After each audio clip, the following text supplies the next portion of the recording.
Hi guys, thank you so much for staying tuned to my channel. I want to say thank you to so many people that are also joining this channel for the first time, and I want to give you thumbs up.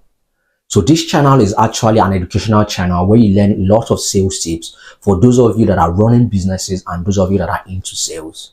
So you can always stay tuned to this channel for lots of sales tips that will continue to help you to increase in your revenue and earn so much bonuses if you're a salesperson.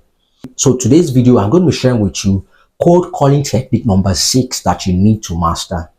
So if you're yet to subscribe to this channel, kindly hit that subscribe button and turn on the notification bell so that you can get so many useful sales tips from us.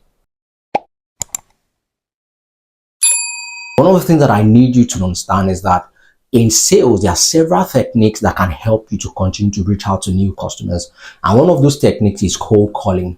Now, cold calling can be effective if you do it properly.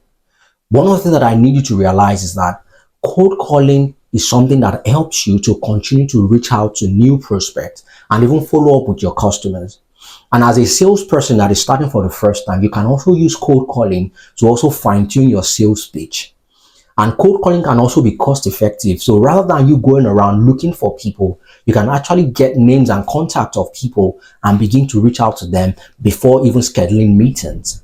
The other thing about cold calling is that sometimes it can even be more cost effective than you going around taking transport to go and see your customers.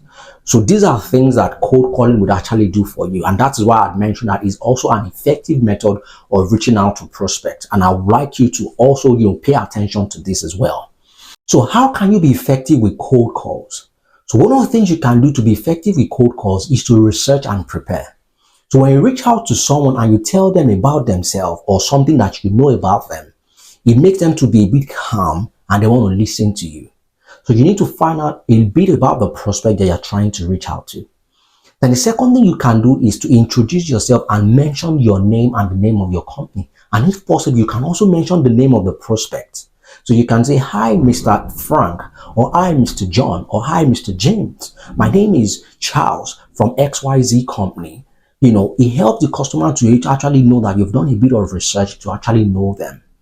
Then the fourth thing you can do is to create a bit of curiosity. You could say things like, "Oh, I heard that you're trying to expand into a new office and you're looking for how you can actually set up the space in the same manner in which your previous office looks like, such that as people come in, they can begin to feel welcome into that space."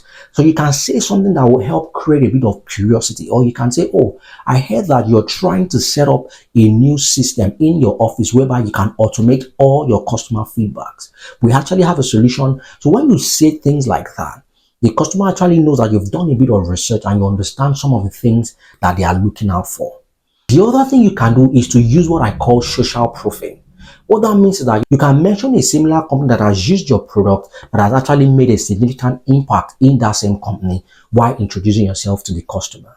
So these are ways by which you can be effective in cold call. The sixth tip that I want to discuss with you for effective cold calls is follow-up. Now, cold calls can be quite tough because there can be a lot of rejections. But one of the things that you need to realize is that you don't need to take rejections personal. Because in cold calling, there are lots of people who don't really know you, and then they might even be busy at the time you're trying to call them. So there might be lots of rejections. But one of the things you need to realize is that you need to continue to reach out multiple times. I've had occasions where I've tried to call people and they've said no, they don't have time. I had to go back to call them again, and then they were able to open up. So you need to ensure that you're able to follow up effectively.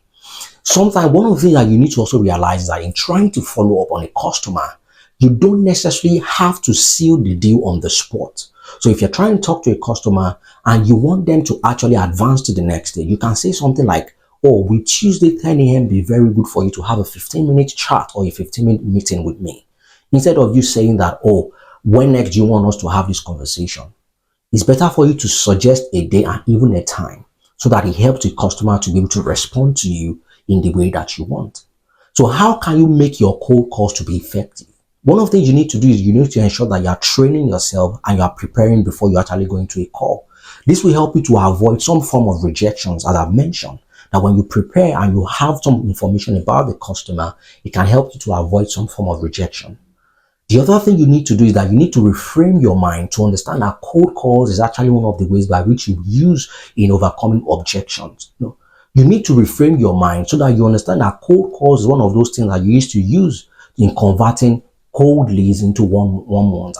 And it's something that you have to continuously do to be able to get prospects for your business or as a salesperson.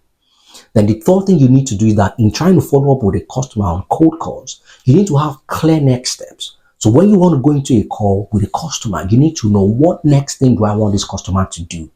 How do I want this customer to move from this point to the next point? It has to be clear so that at the end of your call with the customer, you know that this is what you're taking out of this conversation. Then the fourth thing you need to know is that you have to be persistent. Like I mentioned, you might get lots of rejection while trying to do your cold calls. But one of the things you need to realize is that the fact that you got some form of rejection does not mean that if you try the customer again, they might not open up to you. So this is something that you need to understand as you cold call a customer. So if today's video has been useful to you, kindly hit the subscribe button and turn on your notification bell. And you can also get so many other useful videos in our description below. And you can also share your comment on how we can continue to improve this channel. Thank you so much for staying tuned. See you next time.